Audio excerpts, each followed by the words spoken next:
दोस्तों नमस्कार और बहुत बहुत स्वागत है आप सबका अपने इस YouTube much in conversation with Abhishek में।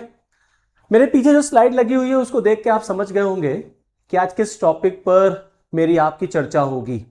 लेकिन इस सेशन की शुरुआत करने से पहले मैं आप सबको हाथ जोड़ करके धन्यवाद देना चाहूंगा। तहे दिल से सर झुका करके मैं आप सबको धन्यवाद देना चाहूंगा, क्योंकि जिस तरीके का रिस्पॉन्स आपकी तरफ से मेरे चैनल को मिला है, हमारे चैनल को मिला है, उसकी मुझे उम्मीद नहीं थी। मैंने एक्सपेक्ट नहीं किया था कि अभी 10 दिन पहले या 10 दिन पुराना ये चैनल है और जिस तरीके से इस चैनल की ग्रोथ मैंने देखी है वो मेरे लिए बहुत प्रेरणादायक है। क्योंकि आप जब चैनल को सब्सक्राइब करते हैं ना, तो वो मेरे लिए कहीं ना कहीं एक लायबिलिटी, एक जिम्मेदारी मेरे ऊपर फिक्स करती है कि मुझे आपके लिए कुछ कंटेंट बनाना है और मुझे आपके साथ किसी टॉपिक को, किसी कंटेंट को डिस्कस करना। ये मेरे ऊपर जिम्मेदारी तय हो जाती है, फिक्स हो जाती है कि भाई मेरी कोई जिम्मेदारी आपके लिए बनती है। तो आप अपना प्रेम, अपना स्नेह, अपना आशीर्वाद इसी तरीके से मेरे ऊपर बनाए रखिए, क्योंकि आपका अगर आशीर्वाद नहीं है, आपका अगर प्रेम नहीं है, आपका अगर स्नेह नहीं है, तो ये चैनल फिर चैनल नहीं है। इसीलिए मैं हमेशा कहता हूं कि आपका स्वागत है अपने YouTube चैनल पर, क्योंकि ये चैनल हमारा है, आपका है। इस चैनल के माध्यम से मैं आपसे कम्युनिकेट कर पाता हूं, आपसे बातचीत कर पाता हूं और किसी टॉपिक पर मैं आपसे डिस्कस कर पाता हूं, कुछ नॉलेज शेयर कर पाता हूं, आप तक कुछ नॉलेज मैं दे पाता हूं। तो इसलिए once again before starting this session, मेरी तरफ से आप सबको बहुत बहुत, आप सबको मैं धन्यवाद बोलना चाहता हूं कि आपने जितना प्रेम मुझे दिया है, बस ऐसे ही प्रेम आशीर्वाद आगे देते रहिए। चलिए फिर सेशन की शुरुआत करते हैं। बड़ा इंपॉर्टेंट टॉपिक है जो आपके साथ चर्चा करना है, डिस्कशन करना है। आप सब देख ही रहे हैं किस तरीके का माहौल इस समय भारत में बना हुआ है। ये तिलचट्टा पार्टी है, कॉकरोच जनता पार्टी, भारत के मुख्य न्यायाधीश, चीफ जस्टिस ऑफ इंडिया की तरफ से दिया गया एक बयान जिसने इस देश में एक पार्टी को जन्म दे दिया, कॉकरोच जनता पार्टी।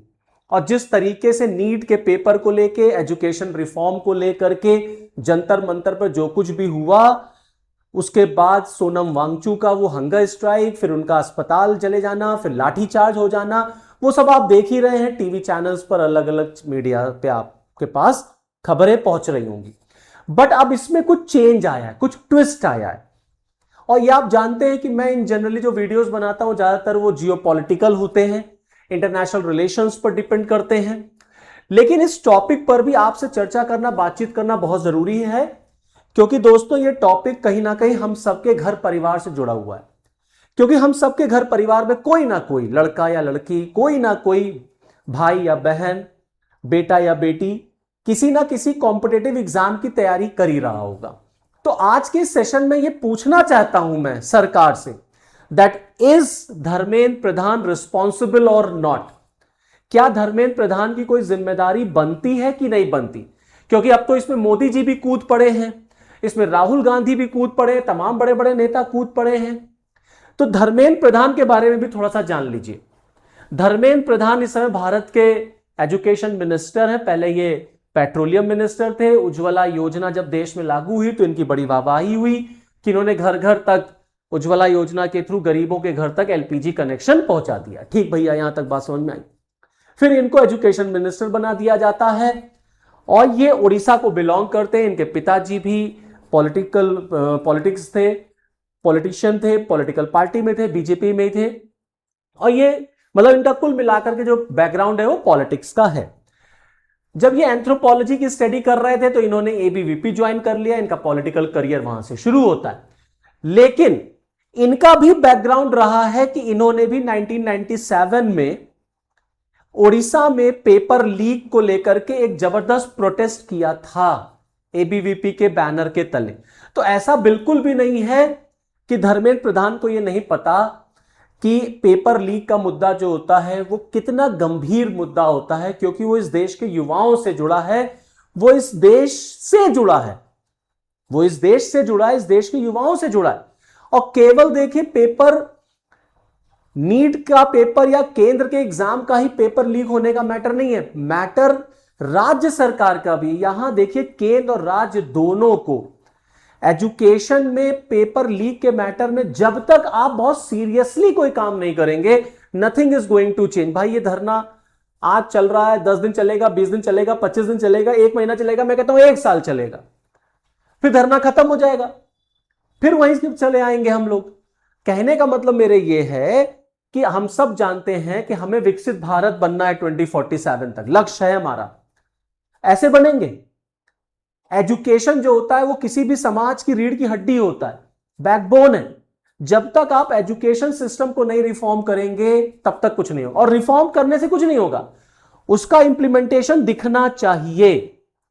उसका इंप्लीमेंटेशन दोस्तों दिखना चाहिए। खाली कह देने से, कानून बना देने से नहीं होगा कि हमने देखो कानून बना दिया।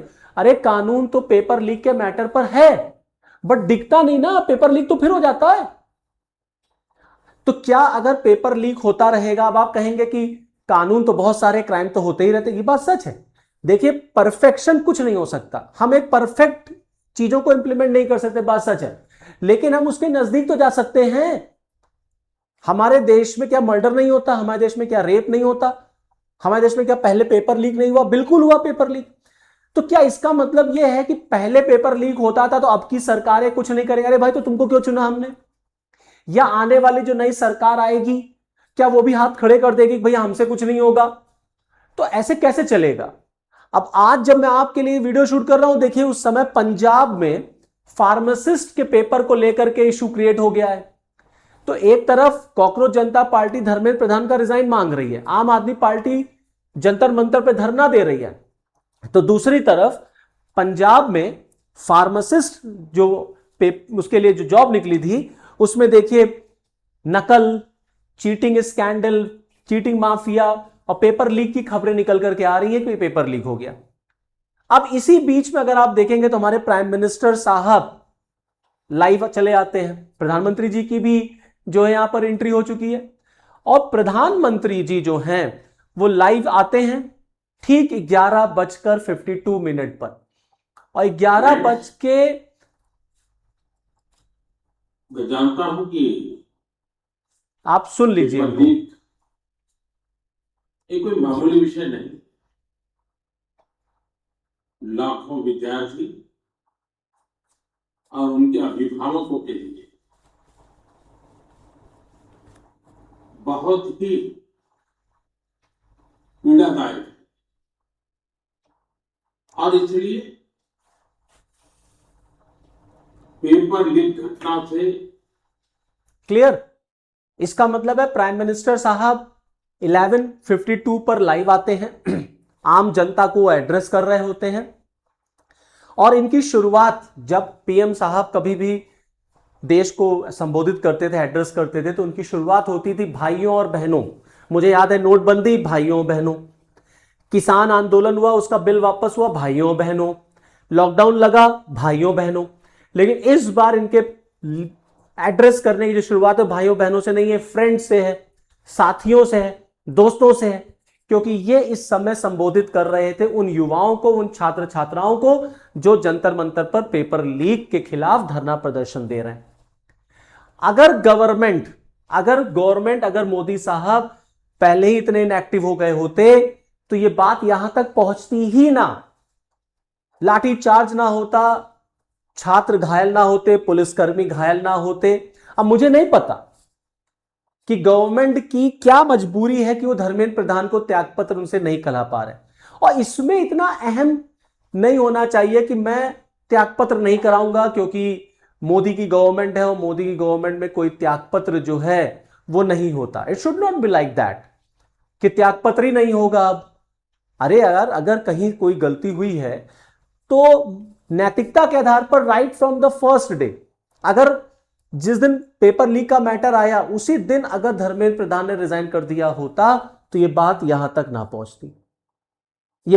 पहुंचती, देश की विदेशों में इतनी बदनामी ना होती। पूरा मीडिया, नेशनल इंटरनेशनल मीडिया इसको कवर कर रहा है, पूरे दुनिया भर में इस प्रोटेस्ट को लेकर के बातचीत हो रही है। तो भारत की बदनामी ना होती, सरकार की बदनामी ना होती, सरकार की थू थू ना होती, बच्चे इतने जो है वहां पर घायल ना होते, पुलिसकर्मी हमारे घायल ना होते। अब जाके गवर्नमेंट जागी और मोदी जी तुरंत आ गए एड्रेस करने के लिए। सोनम वांगचू से वो रिक्वेस्ट करने लग गए कि आपको जो डॉक्टर सलाह दे रहे हैं आप प्लीज उसको फॉलो करिए, अपना जो हंगर स्ट्राइक है उसको तोड़िए। इसी बीच न्यूज आती है कि जो सोनम वांगचू हैं वो उन्होंने अपना हंगर स्ट्राइक खत्म कर दिया। अब यहां से बहुत बड़ा ट्विस्ट है कि अब क्या होगा। अब क्या होगा? अब तो सोनम वांगचू ने हंगर स्ट्राइक खत्म कर दिया, तो क्या अब कॉकरोच जनता पार्टी अपना प्रोटेस्ट पूरा वापस ले लेगी? अच्छा, अगर कॉकरोच जनता पार्टी प्रोटेस्ट वापस ले लेती है तो जो विपक्ष इसमें कूद पड़ा, राहुल गांधी आ गए, अरविंद केजरीवाल आ गए, अखिलेश यादव आ गए, तमाम लेफ्ट के नेता आ गए, कोई रावण है उर्फ रावण लिखते हैं वो भी चले आए, चंद्रशेखर उर्फ रावण वो भी चले आए, इनका क्या होगा? सोनम वांगचू ने तो हंगर स्ट्राइक खत्म कर दिया, कॉकरोच जनता पार्टी जा करके गवर्नमेंट से मिल करके भी चली आई, नड्डा साहब से मुलाकात भी हो गई, नड्डा साहब को उन्होंने अपना ज्ञापन भी दे दिया, उसमें कुछ उन्होंने बातें भी कह दी, धर्मेंद्र प्रधान का रिजाइन चाहिए, कंपनसेशन 1-1 करोड़ का दीजिए जिन बच्चों की डेथ हुई है, जिन्होंने सुसाइड कमिट किया, एजुकेशन सिस्टम में रिफॉर्म लाइए, नीट पेपर में रिफॉर्म करिए। ये बिल्कुल जेन्युइन है, बिल्कुल जेन्युइन है, मैं कह रहा हूं बिल्कुल जेन्युइन है। धर्मेंद्र प्रधान का रिजाइन होगा कि नहीं होगा, मैं तो आज भी कह रहा हूं गवर्नमेंट को धर्मेंद्र प्रधान से रिजाइन करवा लेना चाहिए। पहले दिन ही रिजाइन करा लेते तो इतनी थू थू ना होती, इतनी छीछा लेदर ना होती। यह मिस कैलकुलेशन हो गया गवर्नमेंट ऑफ इंडिया से। और आज भी अभी धर्मेंद्र प्रधान से रिजाइन अगर करा लिया जाए तो मामला बनता हुआ नजर आएगा, गवर्नमेंट के पास फिर बॉल चली जाएगी। लेकिन अब क्या मजबूरी है, नहीं करा रहे हैं। अब ये तो मोदी जी जाने भाई क्या मजबूरी है, कौन सी ऐसी कमजोर कड़ी धर्मेंद्र प्रधान के पास है कि मोदी जी रिजाइन नहीं कराना चाहते, दैट्स अ डिफरेंट थिंग। लेकिन अगर बच्चे कह रहे हैं कि नीट के पेपर में रिफॉर्म होना चाहिए, बिल्कुल होना चाहिए। जब आईआईटी का पेपर ऑनलाइन हो सकता है तो नीट का पेपर भी ऑनलाइन कराइए, वो बात ठीक है, नेक्स्ट ईयर आपने अनाउंस कर दिया है। मेक श्योर कि पेपर लीक ना, और केंद्र और राज्य दोनों को इस पर बड़ी गंभीरता से बात करनी चाहिए। समस्या जानते हैं कहां है? समस्या यह है कि हमारे देश में किसी भी नेता का बच्चा ना इंजीनियरिंग का एग्जाम देता है, ना नीट का एग्जाम देता है, ना वो यूपीएससी का एग्जाम देता है। भाई नेता का लड़का है, वो आगे चल करके नेता बनेगा, वो विधायक बनेगा, वो सांसद बनेगा, किसी राज्य का मुख्यमंत्री बनेगा, उसको पता है। तो वो दर्द उसको नहीं पता कि इस देश का एक बच्चा जो है, मिडिल क्लास का गरीब बच्चा जो है, जब वो एग्जाम की तैयारी करता है, चाहे वो नीट हो, चाहे वो आईआईटी हो, चाहे वो यूपीएससी हो, चाहे वो एक लेखपाल का एग्जाम क्या हो, पूरा परिवार उसमें लग जाता है, पूरी जवानी चली जाती है बच्चों की एग्जाम की तैयारी करते करते। फिर साल भर की तैयारी, आप पेपर दे करके आए, पता चला पेपर लीक हो गया, आपको कैसा लगेगा? अगर पेपर लीक हो जाए तो पूरे साल भर की मेहनत चली गई, बर्बाद हो गया, जीरो हो गया, जो फाइनेंशियल लॉस हुआ वो तो हुआ ही, यह भी एक तरीके का बलात्कार है, यह भी एक तरीके का रेप है जो सिस्टम कर रहा है बच्चों के साथ, जो सिस्टम ने किया है छात्र और छात्राओं के साथ। तो छात्र और छात्राएं, स्टूडेंट कभी ना कभी तो प्रोटेस्ट करेंगे, और जब कोई प्रोटेस्ट करेगा तभी सरकार जागेगी। जब कोई प्रोटेस्ट होगा क्या तभी सरकार जागेगी? सरकार को पहले ही जागना चाहिए था। और आज भी अब भी गवर्नमेंट को इस बात को लेकर के इंश्योर करना चाहिए कि हम ये देखेंगे कि आगे कोई पेपर लीक ना हो। मैं ये मानता हूं कि आप चाहे जितना रिफॉर्म कर लीजिए, पेपर लीक होगा, क्योंकि ये एथिकल इशू है।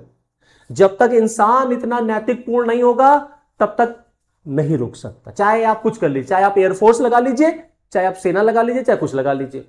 और क्या हर बार आप एयरफोर्स और सेना की मदद लेंगे? तो बंद करिए, खत्म करिए ये सिविल सर्विसेज या ये ब्यूरोक्रेट्स, इनका क्या काम है? फिर ये क्या कर रहे हैं? हर बार आप पुलिस के आप एयरफोर्स को उतारेंगे एग्जाम कराने के लिए, तो ये इतना बड़ा तंत्र, ये ब्यूरोक्रेसी क्या करती है फिर? और मोदी जी जब लाइव आए तो उन्होंने इसी बात का जिक्र किया है। उन्होंने कहा हम फास्ट ट्रैक कोर्ट बनाएंगे, हम पनिशमेंट देंगे, हम टफ लॉ लेकर के आएंगे। तो फास्ट ट्रैक कोर्ट बनेगा पेपर लीक के मैटर पर, तो और जो क्राइम होते हैं इस देश के अंदर, जो दहेज का मैटर है, जो रेप का मैटर है, क्या वो इससे कम हल्का क्राइम होता है? तो आदमी कहेगा कि हमको भी फास्ट ट्रैक कोर्ट चाहिए। देखिए, फास्ट ट्रैक कोर्ट बना देना तो अलग की बात है, जब तक आप व्यवस्था में, सिस्टम में सुधार नहीं करेंगे तब तक कुछ नहीं बदलने वाला। अगर आपको लगता है कि नीट का पेपर या कोई भी एग्जाम कोई ऑर्गेनाइजेशन नहीं करा पा रही है, आप यूपीएससी को दे दीजिए। भाई यूपीएससी का पेपर भी होता है, यूपीएससी का पेपर बहुत rarest of the rare case में आप कहीं सुनेंगे कि लीक हो गया, आप उसको दे दीजिए, उसका दायरा बढ़ा दीजिए कि नहीं ठीक है अब तुम ही कराओगे।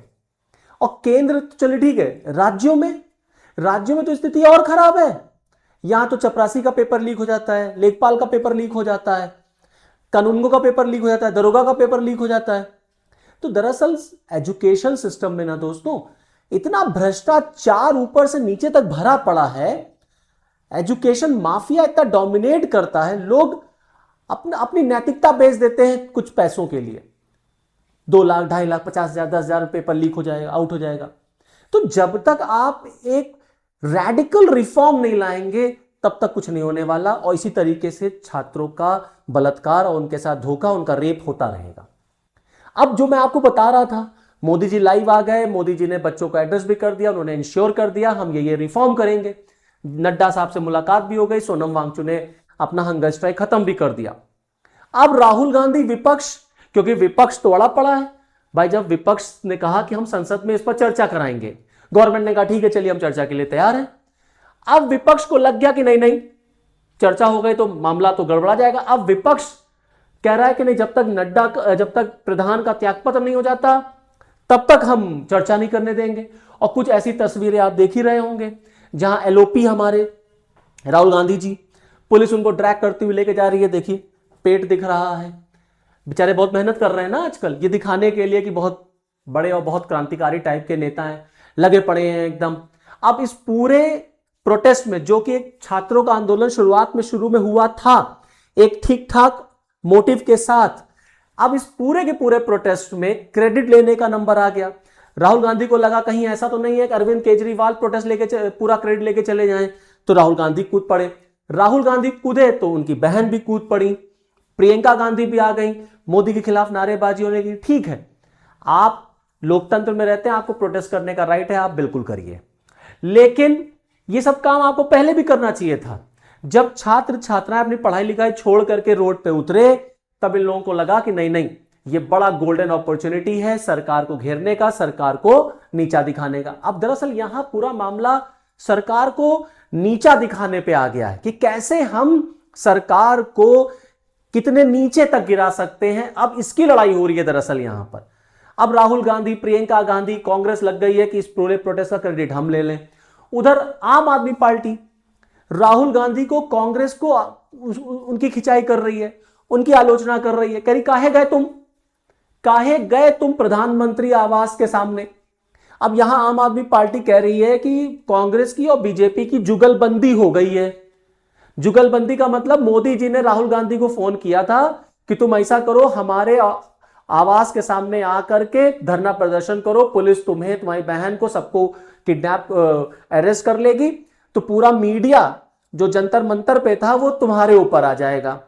तो आम आदमी पार्टी कह रही है कि कांग्रेस के इस कदम से पूरा प्रोटेस्ट जो है वो हल्का पड़ गया, क्योंकि मीडिया का पूरा फोकस राहुल गांधी और प्रियंका गांधी ले गए।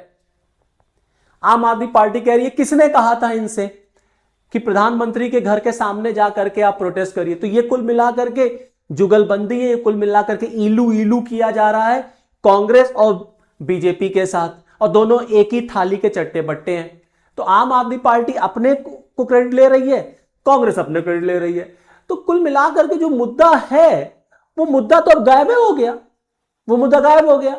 और अब सोनम वांगचुक का हंगर स्ट्राइक खत्म हो गया, तो अब कांग्रेस क्या करेगी भाई, या विपक्ष अब क्या करेगा, किस बात पे लड़ेगा। और धर्मेंद्र प्रधान त्यागपत्र नहीं देंगे तब क्या होगा, तो संसद नहीं चलेगी। और धर्मेंद्र प्रधान ने अगर त्यागपत्र दे भी दिया तो क्या बदल जाएगा। तो बात ये देखिए, कंस्ट्रक्टिव डायलॉग होना चाहिए, कंस्ट्रक्टिव प्रोटेस्ट होना चाहिए कि नहीं, हमको एजुकेशन सिस्टम में रिफॉर्म करना, इस बात में हमें गवर्नमेंट को कन्विंस करना चाहिए, इस बात की लड़ाई होनी चाहिए। अब इसमें सेलिब्रिटीज भी कूद पड़े, सचिन तेंदुलकर आ गए, सलमान खान आ गए, नसीरुद्दीन शाह चले आए। नसीरुद्दीन शाह तो हद ही कर दी, इन्होंने कहा कि देश को एक अनपढ़ आदमी चला रहा है जो खुद पढ़ा लिखा नहीं है, उसको पढ़ाई लिखाई का महत्व क्या पता होगा, और मैं तो मोदी जी को सीरियसली नहीं लेता। खैर ये इनकी अपनी राय है, ये इनकी अपनी राय, अपनी व्यक्तिगत राय है, लोकतंत्र में सबकी अपनी अपनी राय होती है, भाई इनकी भी अपनी राय है। दूसरा एंगल ये निकल करके आ रहा है कि दरअसल ये पूरा प्रोटेस्ट इसलिए हुआ क्योंकि मोदी गवर्नमेंट जो है एक बड़ा मेजर रिफॉर्म लेकर के आई, FCRA। ये दरअसल फॉरेन कंट्रीब्यूशन रेगुलेटिंग एक्ट है, जिसमें गवर्नमेंट ऑफ इंडिया ने रिफॉर्म किया है कि विदेशों से जो एनजीओ वगैरह को चंदा आता है, अब उस पर और ज्यादा स्ट्रिक्ट सर्विलांस होगा, उसकी और ज्यादा स्ट्रिक्ट जांच होगी। तो क्योंकि फंडिंग के खिलाफ गवर्नमेंट ने हथौड़ा चला दिया, तो ये लोग तड़प उठे। अब इसलिए जो है मोदी को घेरना है, गवर्नमेंट को घेरना है, और प्रोटेस्ट शुरू हो गया। तो ये चंदे की लड़ाई आ गई, इसमें हिंदू मुस्लिम हो गया है अब प्रोटेस्ट में, इसमें भगवान राम भी आ गए हैं, इसमें तमाम चीजें, 370 भी आ गया, शर्जील इमाम भी आ गए, उमर खालिद भी आ गए। मतलब एजुकेशन रिफॉर्म तो गया तेल लेने, वो तो गया कहीं और। बाकी सारे मुद्दे, भारत के खिलाफ नारेबाजी हो गई, इसको बांग्लादेश बना देंगे, इसको नेपाल बना देंगे, और पत्थर इकट्ठा हो गए, पुलिस पे पत्थर चला दिए गए। तो अलग अलग थ्योरीज, अलग अलग एंगल अब इस पूरे प्रोटेस्ट में जुड़ गए। तो जो प्रोटेस्ट एक्चुअली में स्टूडेंट प्रोटेस्ट था, अब वो गायब हो गया। अब वो गायब हो गया तो कैसे एजुकेशन रिफॉर्म होगा? इसलिए सबसे सही तरीका था कि इस पूरे प्रोटेस्ट में पॉलिटिक्स दूर रहनी चाहिए थी। ये प्रोटेस्ट तभी खत्म हो गया जब इस मंच पर पॉलिटिशियंस पहुंच गए। समझ रहे हैं आप? इस मंच पर डिंपल यादव पहुंची, वहां पर वो सबसे एड्रेस कर रही है, सबको कह रही है कि हमें 27 में उत्तर प्रदेश में बीजेपी को हराना है। अरे वो प्रोटेस्ट स्टूडेंट का था, एजुकेशन रिफॉर्म को था, वहां बीजेपी को हराने की बात कहां से चली आई? तो जब पॉलिटिक्स घुस गई इसमें, तो पॉलिटिक्स आ गई, तो लीजिए सारा चीजें गायब हो गई। एजुकेशन रिफॉर्म गया तेल लेने, नीट का एग्जाम गया तेल लेने, फिर वही हो गया। अब सब लोग टाटा बाय बाय हो गए, अब प्रोटेस्ट खत्म। अब धर्मेंद्र प्रधान का रेजिग्नेशन जब तक नहीं होगा हम तब तक अड़े रहेंगे। अब देखना पड़ेगा कि भैया अब क्या होगा। अब क्या विपक्ष इस तरीके से धरने प्रदर्शन पर बैठेगा कंटिन्यूअसली कि जब तक धर्मेंद्र प्रधान का रिजाइन नहीं होगा तब तक हम सत्र को नहीं चलने देंगे? और जब अभी मान लीजिए धर्मेंद्र प्रधान का रेजिग्नेशन हो जाए, सत्र शुरू हो जाए, तो फिर सत्र का बाइकआउट शुरू हो जाएगा। तो कहने का मतलब यह है कि कंस्ट्रक्टिव बात ही नहीं हो पाएगी। जो इस देश की जरूरत है एजुकेशन रिफॉर्म, उससे किसी को कोई लेना ही देना नहीं है। मोदी जी 4 रिफॉर्म लेके चले आए कि हम फास्ट, अरे यार फास्ट ट्रैक कोर्ट बना देने से क्या होगा? क्या होगा फास्ट ट्रैक कोर्ट बना देने से? और धर्मेंद्र प्रधान के रिजाइन कर देने से भी क्या होगा? कुछ नहीं बदलेगा। जब तक आप सिस्टम में सुधार नहीं करेंगे, व्यक्तिगत सुधार नहीं करेंगे, तब तक कुछ नहीं बदलने वाला। तो चलिए फिर इस वीडियो में इतना ही, फिर मुझे दीजिए इजाजत। नेक्स्ट वीडियो में आपके साथ फिर मिलूंगा किसी और टॉपिक के साथ। नमस्कार। और चलते चलते एक बार फिर आप सबको मेरी तरफ से बहुत बहुत धन्यवाद। Thanks a lot.